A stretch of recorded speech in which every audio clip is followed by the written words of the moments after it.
What is Steven Bartlett's #1 success secret that led to him becoming a multi-millionaire before the age of 30? In this video, I'm going to break it down for you so you can apply that secret to your life today. But more about that later on. If you are the sort of person who is looking to make progress in your life and you've struggled to have the success that you know that you are capable of, then this video is for you. So who is Steven Bartlett? He's the founder of social media marketing agency called Social Chain. This went public when he was 27. It now has a market value of $600 million. He dropped out of school. He went to one lecture at university before he dropped out there. He has become one of the most recognized entrepreneurs in the UK and now the world. He is the founder of the podcast called Diary of a CEO. He is the author of Happy, Sexy Millionaire, and he is the youngest ever dragon on the TV program Dragon's Den. So how did this all happen? Well, you know what? Everybody has a story to tell. But for me, Steven is an amazing example of really what an entrepreneur is. If you go and look at the dictionary, you can see that the word entrepreneur means someone who's taking a risk in the pursuit of profit. But it has a much more deeper meaning. Really, it means an undertaking, an adventure. And we are all in the story-making business. We all love adventures, but it also has a much deeper meaning. It comes from an Indian Sanskrit word that means an inner motivation. So let me ask you, have you ever had an inner motivation? Something you really had to do, something you really had to pursue regardless of the obstacles and regardless of what other people had to say. Take a listen to what Steven said. Now, I introduced him at an event this year and I got to know him a little bit. He absolutely astounded me with his story.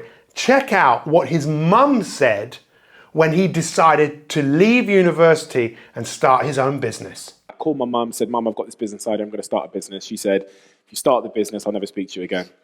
Really? And she meant it, yeah. And I didn't speak to her for 2.5 years. Jesus. And I was broke. When I say broke, I mean, this is well documented, but I was living in Moss Side, my rent was 100 quid, couldn't pay it, didn't pay it for 4 months, got CCJs, because the problem with dropping out that quickly is you don't get your student loan, which I found out in hindsight. So I had this huge debt with the university. My parents weren't speaking to me at all. And I'm in Manchester, like stealing Chicago town pizzas, going into takeaways, taking chicken bones off the tables. Because when you get to the point where the pain in your stomach, like you're on the floor holding your stomach because you haven't eaten for like 3 days. So you'll do anything. And I did anything to feed myself back then. Like, you just had to.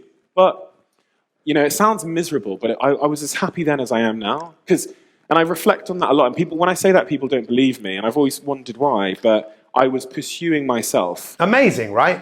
He knew who he was pursuing. Now, you might have watched some of our YouTube videos, and this is a theme. The theme of future self. The theme of knowing who you actually want to become. I've often talked about Gandhi. Gandhi famously said many years ago that he knew who he was pursuing. He said, you have to become someone else. And this is what Steven did. He decided to reinvent himself. You might have seen one of our YouTube videos where we talk about Mr. Beast, one of the most successful YouTubers of all time.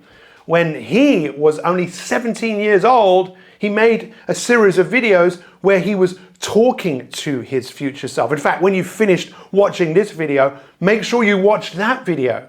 Because once you understand that you have a future self, you have someone who is talking to you that you're probably not listening to. But what I'd like you to do is listen to what Steven said about the entries that he made into his journal. And in fact, the reason why my book is called Happy, Sexy Millionaire is because in the front page of my physical diary, I write, here are my 4 goals before I'm 25. I'm going to have a Range Rover Sport as my first car, which I did. And I couldn't even drive when I wrote that. I couldn't drive until I was 23, right? I'm going to be a millionaire before I'm 25, which I was. So he knew that he was going to be a millionaire. He wrote those goals down. Now, most people know that we are goal-orientated people. We are what the Greeks called teleological. Everything that we do in life is for a goal. It's for an outcome. And it's very easy for us to think of goals and write them down, but it's very easy for human beings to start things and not finish them. For me, Steven Bartlett's #1 success secret is he knew who he was pursuing. In fact, at the event, when he finished speaking, when the cameras were turned off, I went straight up to him and I shook his hand and I said, you know what? That is one of the most powerful things I've ever heard anybody say. How did you know that when you were 15 years old, you knew who the person was that you needed to be? But look also at what he says, what he wrote down in his journal. Hey, just stop for one moment. If you are a business owner, then look, I've got a free gift for you. Just click on the link below and take advantage of this free gift I've got for you. And then even more crazy was in my digital diary online, in the front page, the first entry, I write that I'm recording this diary because a production company have asked me to record it because one day they want to make a documentary on how I became successful. No production company asked me to do that. And it's weird because I genuinely didn't know how to write in my own diary that I really believed that this was going to be recorded one day and turned into a film. So I had this old Samsung phone. I'm going around my house. I'm going around this bedsit that I'm in, showing how bad it is, because one day I'm going to have to show this footage to a room full of people. So you see me open the fridge and go, nothing in there. And then I go down on my desk and all these red bailiff letters from the university because I hadn't paid my hall's rent or whatever. And I'm showing it, and I'm smiling and I'm going, this is awful. And I reflect on that because that's what got me through, was that I knew this wasn't my destination. This was just part of my journey. So this is taking it to another level, because we can write our goals down and we can look at them. But what he did is he started to put his mind into the future. He saw a production company making a film about his life. One of the greatest things we have all been given is our imagination. And what a lot of people don't realize is that when we make up something in our mind, our brains actually don't know the difference between a real experience and an experience that we have actually made up. And this is the games that we can play. Now, these things are easy to do, but they're also easy not to do. And what Steven did is he made a 100% commitment to the person that he was going to be. And this is something that you can do. Everybody can do. But what happens is with most people is it's the ease of remembering who we think we are versus the difficulty and the challenge of committing to be someone else. One of the most famous things that I'm known for saying is, what got you here won't get you there. And I've had huge success. I've written 20 books. I was on television for many years. I sold a business in 2003 for £2.4 million. But the difference between me and Steven was I was trying to prove myself to the world. I didn't really know where I was going. I was kind of running away from my past, trying to get acceptance, trying to get approval from other people.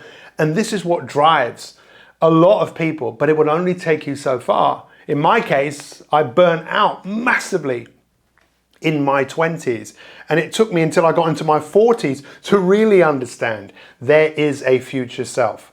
Now, if this is the only thing that you took away from this video, please pay attention. This is hugely important.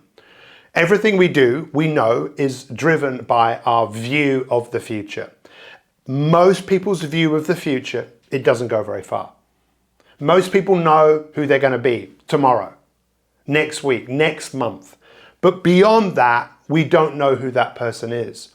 So why invest in a future that you don't know? If you get to know your future and see your future as a reality that you can create, and this is what Steven did. I think he's one of the best examples I've ever come across of people who just knew he was going to be a millionaire, playing games with his mind. The reality is that we all know that when we're moving towards something, where there are goals we want to achieve, there's going to be times when we don't feel like doing what we need to do. And this is the difference between most people and successful people. Most people today, if they don't feel like doing something, they won't do it. So their feelings dictate their actions, and their actions determine their identity, as if they are their feelings. What Steven is a great example of is it's not about how he feels, it's about identifying with the person that he wants to be, the person who he is pursuing. He acts in accordance to his identity, and the feelings come afterwards. This is something that everyone can do. But just take a moment to listen to what Steven said about the journey. That's what got me through, was that I knew this wasn't my destination. This was just part of my journey. And so it was there to be observed and to be documented, but I wasn't going to be here long. And I deeply believed that. Truly inspirational, knowing that this is all just temporary. These challenges are just part of the journey to become the person that he was committed to becoming. And I'm not sure what your number one takeaway is, but you know what? I really think you need to go a little bit deeper with this. And I challenge you right now to watch the YouTube video that we did about Mr. Beast, the most successful YouTuber in the world right now, because he had a very similar journey and he applied some of these principles that you can apply to your life today.